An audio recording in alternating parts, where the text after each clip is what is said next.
ازيكم عاملين ايه؟ فيديو جديد مع بعض من فيديوهات السلسله بتاعتنا ازاي تشطب شقتك. هنتكلم النهارده عن حاجه مهمه جدا، موضوع غساله الصرف بتاع الغساله ويتعامل ازاي.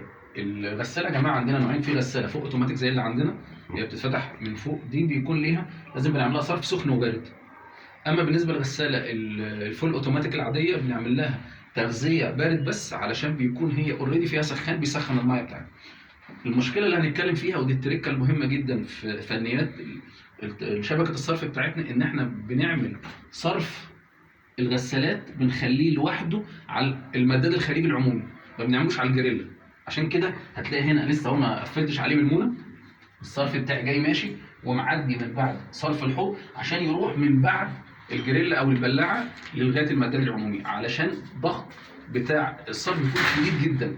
فبالتالي لو انا هعمله مع المسحوق بتاعي بيعمل رغوه، تلاقي دايما في ناس بتعاني يقول لك ده احنا عاملين الجريلا او البيبه او البلاعه زي ما حسب كل محافظه لها تسميه مختلفه، فبنلاقي البلاعه فجاه وانت بتغسل تطلع رغاوي، بتطلع ميه ساعات في الحمام.